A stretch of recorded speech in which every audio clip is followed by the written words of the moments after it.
और उन्हें political currency के तौर पर यूज कर रही हैं, कई जगह अब्यूज भी कर रही हैं, उनको भुना भी रही हैं और कोस भी रही हैं। एक जगह तो गांधी जी का नाम आता है, गांधी जी तो करेंसी पर छपे हुए हैं। दूसरी जगह बाबा साहब का नाम आता है। बाबा साहब समाज की धाती हैं या पॉलिटिकल करेंसी है? उपयोग कैसा हुआ है और इसका इम्पैक्ट आप सोसाइटी पर कैसा देखते हैं? निश्चित तौर पर राजनीतिक मैं कहूँगा 40 की दशक के बाद डॉक्टर अंबेडकर और गांधी के जब कई बार वैचारिक मतभेद भी हुए, लेकिन आज़ादी के बाद कहें या कहें कि उनके पश्चात 1956 के बाद ये दो धाराएं साथ साथ चली हैं। मैं कई बार ये बोलता भी हूँ, हमारे देश में जितने भी आज़ादी के आंदोलन में जो क्रांतिकारी थे, सेनानी थे, उनकी पहचान राष्ट्रीय नेतृत्व की रही है। गांधी जी, अन्यथा नहीं जी मेरे शब्दों को, गांधी जी बनिए समाज सहते थे, तो क्या गांधी जी को बनिया नेता किसी ने कहा क्या? सुभाष चंद्र बोस बंगाल से आते थे, तो किसी ने उनको बंगाली नेता कहा क्या? सरदार पटेल गुजरात से आते थे, पटेल थे, तो क्या उनको पटेलों का नेता कहा क्या? नहीं कहा। किसी को भी राष्ट्र के इस राजनीतिक संघर्ष में सभी राष्ट्रीय नेतृत्व थे, राष्ट्रीय नेता थे, देश के नेता थे, लेकिन अनफॉर्चुनेटली, दुर्भाग्य से बाबा साहब अंबेडकर को केवल राष्ट्रीय नेतृत्व ना बनाते, उनको दलित नेता के रूप में प्रेजेंट किया गया पिछले 50-60 सालों में। ये बाबा साहब के साथ भी दुर्भाग्य और हमारे जैसे सामाजिक कार्यकर्ताओं के साथ रही। अब आपने दूसरी बात जो कही, क्या हमने किसी भी राष्ट्रीय नेता को उसकी जाति के साथ जोड़ा है क्या? जब नहीं जोड़ा तो अंबेडकर के साथ क्यों जोड़ा? आज भी हम देखते हैं, और उसके लिए मैं केवल लोगों की बात नहीं करूंगा, चाहे वो विश्वविद्यालय के प्रांगण हो, चाहे वह मीडिया जगत हो, चाहे दलित संगठन भी हो, तो सबने लिखा दलितों के मसीहा। क्या केवल वो दलितों के मसीहा थे क्या? उनके कार्य को अगर पढ़ना शुरू करेंगे तो उनका कार्य, अगर मैं मीडिया, राजनीतिक दल, सामाजिक संगठन, बाकी सबकी बात करूंगा तो सबको एक ही लगता है ये दलितों के मसीहा। लेकिन उनके कार्य, उनके कर्तृत्व, उनके जो है वो संपूर्ण समाज के लिए थे, संपूर्ण राष्ट्र के लिए। मैं उसकी चर्चा नहीं करना चाहता हूँ। चाहे वो वायसराय कमेटी के मेंबर, लेबर मेंबर रहे होंगे तब की घटना हो, चाहे वह उन संविधान निर्माण के समय की घटना का हो, उनका पहला कोई राजनीतिक संगठन बनाया था तो वो दलित संगठन नहीं था, वो 1936 में इंडिपेंडेंट लेबर पार्टी बनाई थी, कोई दलित संगठन नहीं बनाया था, स्वतंत्र मजदूर दल बनाया था। लेकिन दुर्भाग्य से इस देश में, जैसा कि आपका विषय भी है, बाबा साहब के विचार पुंज की आभा, दुर्भाग्य से बाबा साहब अंबेडकर का केवल पिछले 60-70 वर्षों में एकांगी केवल एक दृष्टि से हमने उनको देखा है। उनका संपूर्ण दर्शन तो अभी बाकी है, चाहे वो अर्थशास्त्र का विषय हो, चाहे देश के निर्माण का विषय हो। तो मुझे लगता है कि जो दो धाराएं भाई है, गांधी को तो सबने स्वीकार किया, सर्व समाज ने स्वीकार किया, लेकिन इस देश में एक ऐसा नैरेटिव बनाया कि बाबा साहब अम्बेडकर को एक जाति और समाज का, मेरा तो डॉक्टर बाबा, आपकी जानकारी के लिए, मेरा थीसिस जो है वो डॉक्टर अम्बेडकर नेल्सन मंडेला पर है। तो मेरे थीसिस के लास्ट में जब मुझसे प्रश्न पूछा गया, जो हमारा एग्जामिनर थे एमयू के वाइस चांसलर, उन्होंने कहा कि आप डॉक्टर अंबेडकर और नेल्सन मंडेला को कैसे देखते हो? मैंने कहा कि जिस नेल्सन मंडेला ने डॉक्टर अंबेडकर की प्रेरणा से अपना आंदोलन चलाया, अपना संघर्ष का राह पकड़ा, वो व्यक्ति नेल्सन मंडेला, वो केवल दक्षिण अफ्रीका का नेता था, लेकिन वह व्यक्ति पूरी अफ्रीका कॉन्टिनेंट का नेता बना। अफ्रीका कॉन्टिनेंट, चाहे वो तंजानिया, सोमालिया, इथोपिया, सबका ब्लैक का लीडर बना। लेकिन डॉक्टर अंबेडकर से प्रेरणा लेने वाला व्यक्ति तो पूरा महाद्वीप का नेता बना, लेकिन डॉक्टर अंबेडकर केवल एक समाज और एक दलित समाज के नेता बने। ये सबसे बड़ा दुर्भाग्य, ये नैरेटिव सेट किया इन 50-60 सालों में। धन्यवाद। बहुत सारे डॉट्स हैं, आपने एक कोने को उठा लिया और माना कि ये मेरा अगर जीवन है तो आप उसको नहीं समझ पाएंगे। बाबा साहब को देखने की दृष्टि यही है कि आप व्यक्ति को समग्रता में देखिए, और अगर समग्रता में देखना संभव नहीं है तो उनके जीवन काल के बाद के दिनों को देखिए और उस समय के लेखन को देखिए, जब वो अपने, इसको हम इंडियन नॉलेज ट्रेडिशन के नाम से भी जानते हैं, जो जैसे कि मैंने अभी एक मंत्र के माध्यम से भी लिया, जो उनका समानता का, शिक्षा का जो एक मूल मंत्र था जो उन्होंने दिया। मैं आपकी बात पे नहीं कहूँगा। है बाकायदा कि किस तरह से श्रीपाद अमृत डांगे जो सीपीआई के हैं, उन्होंने लोगों को भ्रमित किया कि ट्रू वोट कंस्टिट्यूंसी थी, उसमें सेकंड वोट भी उन्होंने ऐसे डांगे को पड़वा दिया जो सारे वोट बाद में नलीफाई हो गए, बेकार हो गए। तो ये चुनावी कदाचार था। तो भारत में चुनावी कदाचार का पहला केस, इलेक्शन को लेकर करप्शन का पहला केस जो है बाबा साहब ने लड़ा। वोट चोरी का केस कह सकते हैं बिल्कुल पहला। वोट चोरी, बिल्कुल वोट चोरी। उसके लिए बाबा साहब का हमको चुनाव आयोग को लिखा हुआ कांग्रेस ने पहली वोट चोरी की थी और बाबा साहब ने उसे समाज के सामने रखा था, लेफ्ट के साथ मिलकर की थी। लेफ्ट के साथ मिलकर की थी। तो ये जो इस पिछले 12 वर्षों में बाबा साहब को वो स्थान जिसके वो हकदार थे, जो कंप्लेन डॉक्टर राजकुमार कर रहे हैं, मुझे लगता है कि उसका काफी समाधान इस बीच में हो चुका है। और जैसे प्रधानमंत्री कहते भी हैं कि हम आज अगर प्रधानमंत्री हैं तो इसके पीछे आधार पर आरक्षण हो सकता था, इसका पूरा निषेध संविधान सभा की बहसों में हो चुका है। और सरदार पटेल और बाबा साहब इसमें एक मंच पर खड़े थे कि ये नहीं हो सकता है। जब दरअसल हुआ क्या, मैं 2 मिनट समय ले रहा हूं। 1946 में भारत में विधायक दलों का चुनाव हुआ और उसमें मुस्लिम लीग और कांग्रेस ये सब लोग लड़े। मुस्लिम लीग के जितनी मुस्लिम सीटें थी उसमें मुस्लिम लीग के कैंडिडेट जीत गए और उसमें ज्यादातर यूपी, तमिलनाडु, केरल, बिहार वगैरह के जीत गए। लेकिन मुसलमान को मालूम था कि उनको पाकिस्तान कभी नहीं जाना है। तो हुआ ये कि मुस्लिम लीग के टिकट पर पाकिस्तान अलग राष्ट्र बनाने के मुद्दे पर जीते हुए 28 सदस्य भारत की संविधान सभा में रह गए, क्योंकि उनकी जमींदारियां सब इधर थी तो उनको जाना नहीं था। लेकिन पाकिस्तान बनाने के लिए उन्होंने वोट लड़ा और जीता। अब ये सदस्य मांग करने लगे कि हमें आरक्षण चाहिए फिर से। तो सरदार पटेल और बाबा साहब दोनों के स्पष्ट मान्यता थी कि धर्म के आधार पर आरक्षण भारत का संविधान नहीं देता, जिसको देने का पाप कांग्रेस ने किया इस बीच में कर्नाटक और कई राज्यों में। ममता बनर्जी ने अभी कुछ दिनों पहले ओबीसी आरक्षण में मुस्लिम आरक्षण का एक अलग अलग कोटा निकाला, जो बाबा साहब के विचारों का पूर्ण निषेध है। तो बाबा साहब ने, लेकिन इसी वजह से वो कोर्ट में गिर जाता है, क्योंकि संविधान ऐसा लिखा गया है कि आप धर्म के आधार पर आरक्षण नहीं दे सकते, नंबर 1। दूसरे जिस चीज का उन्होंने वैचारिक नसबंदी पूरे तौर पे कर दी, वो कि शेड्यूल्ड कास्ट के अंदर मुस्लिम या क्रिश्चियन नहीं जा सकते। इसको भी उन्होंने बाकायदा अपने कानून मंत्री रहते हुए 1950 में कानून मंत्रालय के से जारी संविधान आदेश, जिसको प्रेसिडेंशियल ऑर्डर 1950 कहते हैं, उसके जरिए उन्होंने ये लिख दिया बाकायदा। और इस वजह से आज तक नहीं हो पाया कि शेड्यूल्ड कास्ट के अंदर मुस्लिम और क्रिश्चियन जाएंगे, क्योंकि वो जाते ही शेड्यूल्ड कास्ट सीटों पर मुस्लिम जीतने लगेंगे। तो ये भी करने की कोशिश कांग्रेस ने 2008, 9, 10, 11 में रंगनाथ मिश्रा कमीशन और सच्चर कमीशन के जरिए की, और ये रिकमेंडेशन आया कि मुस्लिम और क्रिश्चियंस को भी शेड्यूल कास्ट के अंदर दे दें। आप समझिए शेड्यूल कास्ट के लिए कितना खतरनाक हो सकता है, अगर जो, क्योंकि मुस्लिम सामाजिक रूप से कभी 600 साल 700 साल से पिछड़े तो रहे नहीं। अगर वो शेड्यूल कास्ट के अंदर आ जाएंगे तो शेड्यूल कास्ट की सीटें किनके पास जाएंगी, खास करके संसदीय सीटें और विधानसभा की सीटें किनके पास जाएंगी। तो ये 2 चीजें तो ऐसी हैं जिसके लिए बाबा साहब के पैर छूने चाहिए, खास करके सारे हिंदू समाज को और सबको, पूरे भारत के लोगों को, कि उन्होंने 2 विचारों का पूर्ण निषेध कर दिया। धर्म के आधार पर आरक्षण नहीं होगा, और शेड्यूल्ड कास्ट के अंदर सिर्फ जो भारतीय परंपरा के धर्म है इसी के लोग होंगे, क्रिश्चियन होंगे, बुद्धिस्ट होंगे, हिंदू होंगे, क्योंकि इन्होंने जाति को झेला है। और जाति कह सकते हैं कि डॉक्टर उनके नाम में जो लगा हुआ है, तो 2 बड़ी बीमारियां जो हो सकती थी, समय से उसका ऑपरेशन करके चले गए बाबा साहब। मैं कौशल जी आपसे एक प्रश्न करूंगा। आप संस्कृति और संस्कृत दोनों आपके विषय हैं। की बात करते थे, इंक्लूसिव आर्गुमेंट हमेशा रहा, चाहे वो संस्कृत को लेकर हो और संस्कृति को, तो वो क्योंकि बुद्धिज्म जो था जब उन्होंने अपनाया तो वो भारत की ही संस्कृति का हिस्सा था।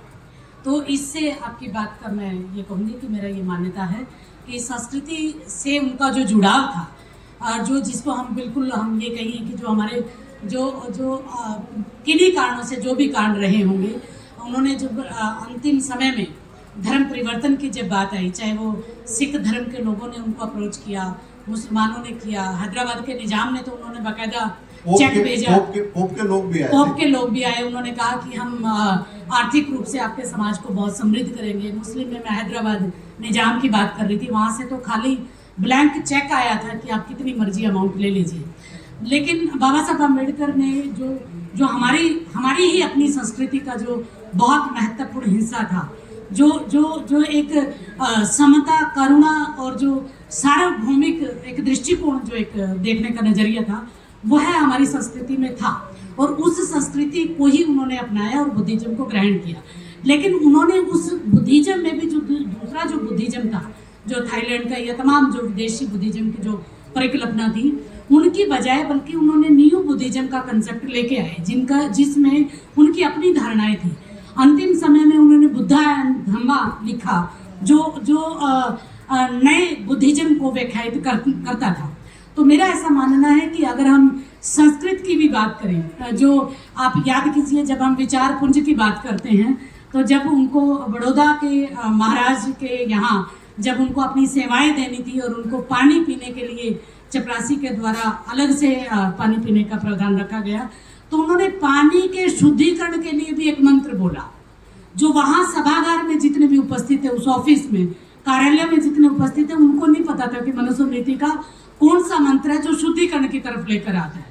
तो मुझे लगता है कि ये उस संस्कृति के वाहक बाबा साहब अम्बेडकर जैसा कोई हो नहीं सकता, जिसको हम कहेंगे न भूतो न भविष्य थी, जिन्होंने न केवल इस संस्कृति की संरचना में एक आगे बढ़ने का काम किया, बल्कि संस्कृत के उन अध्याय को, उनके नैरेटिव को भी वो अपने भाषणों में, अपने लेखन में, अपने सामाजिक एक्टिविज्म में लेकर आए। चाहे वह समानता के कंसेप्ट हो, चाहे महिलाओं को बराबरी का देखने का नजरिया हो और आर्थिक आधार पर उनको संपन्न करने का हो। जो महिला सशक्तिकरण की बात जो आज हम भारत में या वैश्वीकरण दृष्टिकोण से एक फेमिनिज्म का कंसेप्ट पाते हैं, वह अगर भारत में बाबा साहब अम्बेडकर ने महिलाओं के लिए इतने काम ना किए होते, तो बाबा साहब अम्बेडकर के अलावा महिला सशक्तिकरण हमारे यहाँ जो हमारी पूर्वजों का भी जो एक मौलिक जो सृजनात्मक शक्ति की जो अवधारणा थी, शाक्त और शक्ति, प्रकृति और पुरुष की जो अवधारणा थी, वह बाबा साहब अम्बेडकर के द्वारा ही गई। तो मैं तो ये कहूँगी कि हमारी तमाम भारतीय महिलाओं को, चाहे वह किसी भी धर्म की हो, किसी भी जाति की हो, किसी भी संप्रदाय को मानने वाली हो, उनको बाबा साहब अम्बेडकर को पूजना चाहिए कि उनकी वजह से महिला सशक्तिकरण का कंसेप्ट बना। याद करिए इंदिरा गांधी जब प्रधानमंत्री बनी, उनको भी ये कहना पड़ा था कि मुझे प्रधानमंत्री जो आज मैं ये पद ग्रहण किया है, यह बाबा साहब अम्बेडकर के दिए गए संविधान के अनुकूल ही है।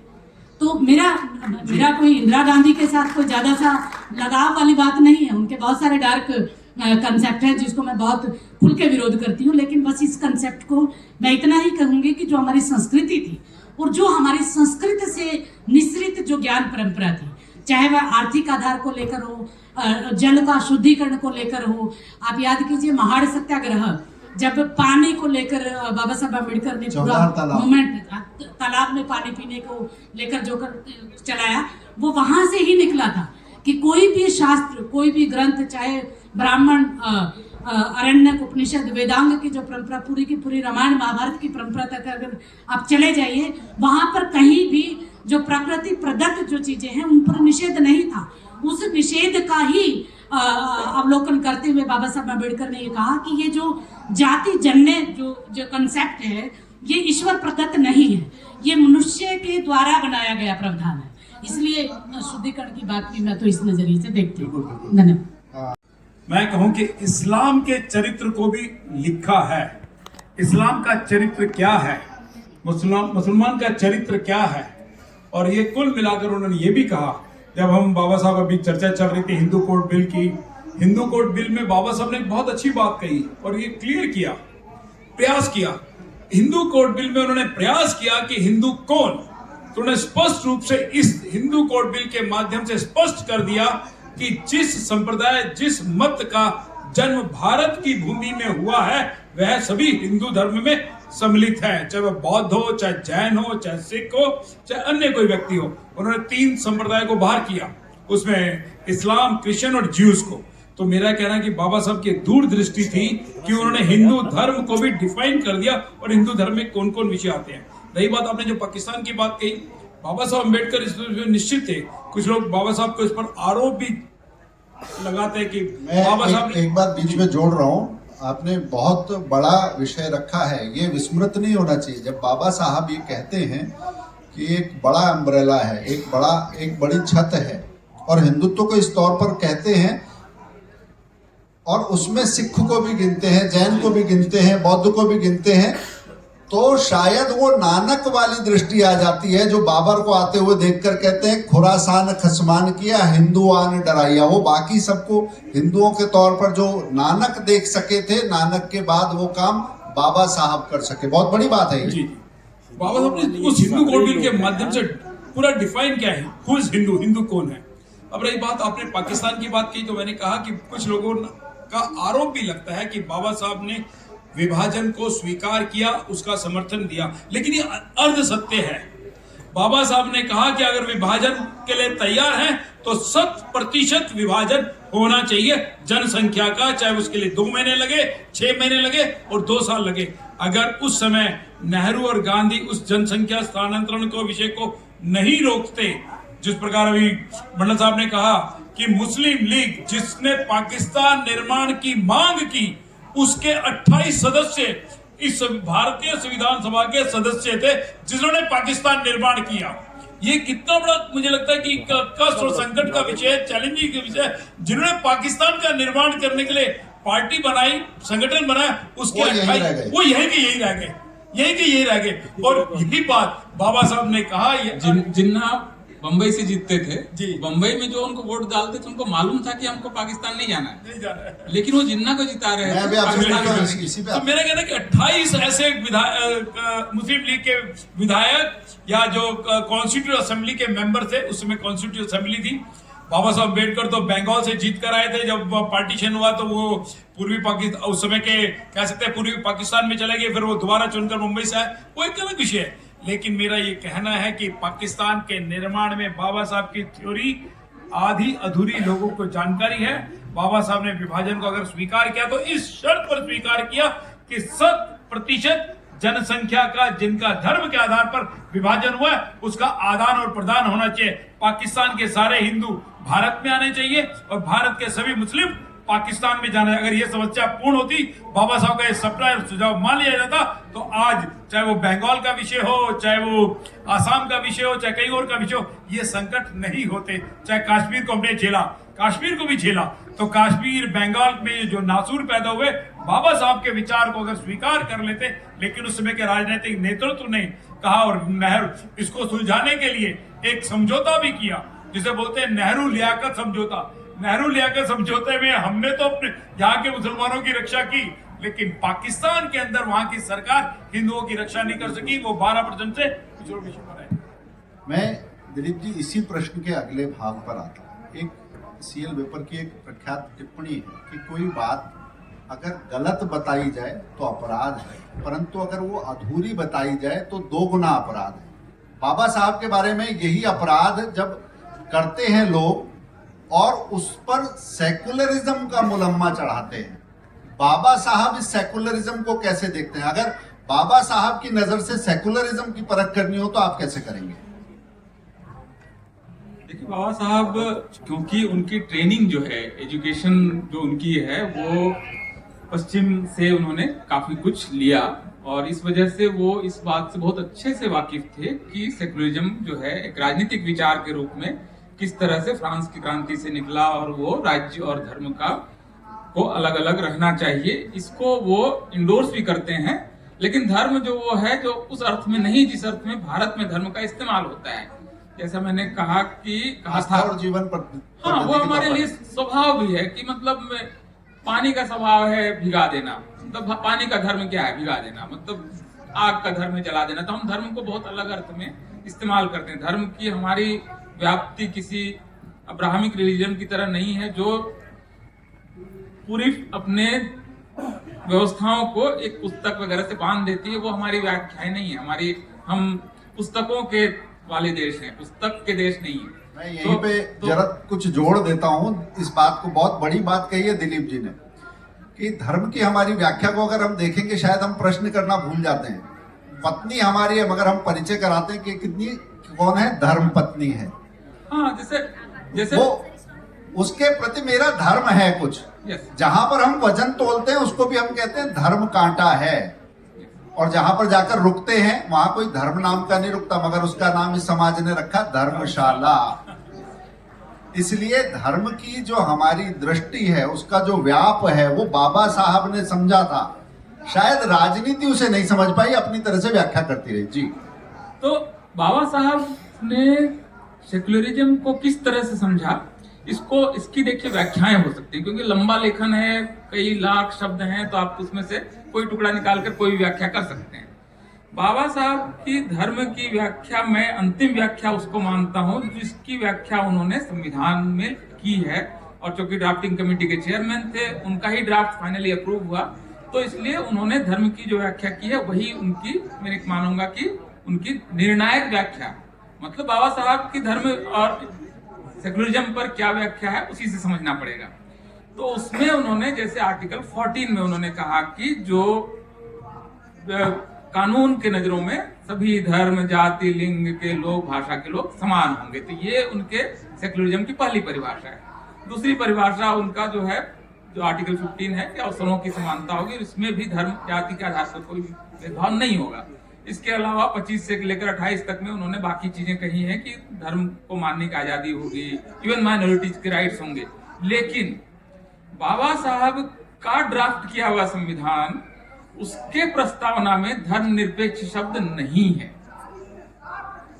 या उनके बनाए हुए उस समय कानून मंत्री रहने तक वक्फ का कानून नहीं है। उनके रहने तक माइनॉरिटी इंस्टीट्यूशंस को सरकारी बजट से वो चलेगा और वो माइनॉरिटी इंस्टीट्यूशन की तरह काम करेंगे, ये व्यवस्था उस समय तक नहीं हुई थी। उस समय तक मुस्लिम पर्सनल लॉ का सुधार नहीं होगा, ये तय नहीं हुआ था।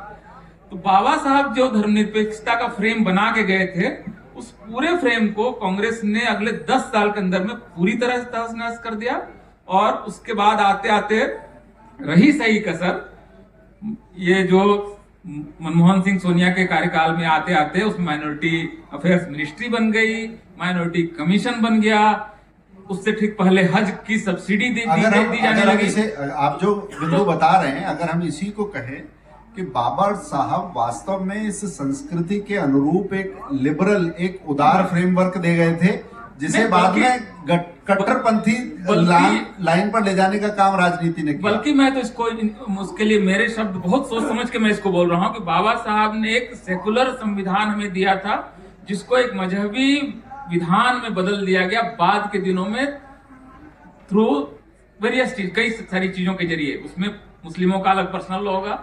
शरीयत एक्ट 1937 आज की तारीख में इस समय लागू है। ये लागू न होता अगर बाबा साहब का संविधान लागू होता, क्योंकि उसमें यूनिफॉर्म सिविल कोड की बात है। वो हज की सब्सिडी पर भारत सरकार अब तक 15,000 करोड़ रुपए दे चुकी थी, तब जाके नरेंद्र मोदी ने उसको रोका। तो या 3 तलाक लागू था, उसमें सेकुलरिज्म आया तब जब प्रधानमंत्री नरेंद्र मोदी ने इसको खत्म किया। तो भारत के यशस्वी प्रधानमंत्री नरेंद्र मोदी भारत के इतिहास के सबसे सेकुलर प्रधानमंत्री हैं इस मामले में, कि उन्होंने इसमें जो विकृतियां डाली गई मजहब के नाम पे, उसका उन्होंने परिष्कार किया और निषेध किया। वक्फ के कानून को ठीक किया उन्होंने, 370 को जो धार्मिक किस्म का कानून था उसको ठीक किया, व्यवस्थाएं थी उसको ठीक किया, उन्होंने हज सब्सिडी बंद की। तो अब आप बड़े पत्रकार रहे हैं, कल को आप लोग आपको गोदी मीडिया कहने लगे। इसके बावजूद मैं कह रहा हूँ, और इसके बावजूद मैं बहुत इस बात को मैं बहुत गंभीरता से और बहुत ठहर के बोल रहा हूँ। बाबा साहब ने हमें एक ठीक ठाक सेकुलर संविधान दिया था, जिसमें सब धर्मों को आजादी दी गई थी। इसका लेकिन कांग्रेस ने क्या बना दिया? बनाया कुछ था, बना कुछ दिया गया। सुधार करने का सारा जिम्मा मोदी जी।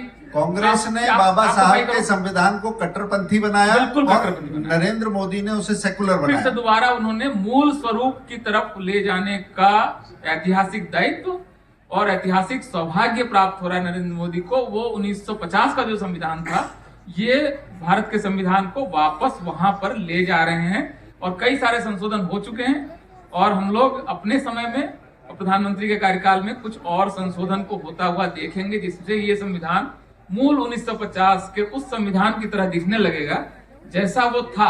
आज वो संविधान वैसा नहीं दिख रहा है। वक्फ का कानून कैसे आ सकता है?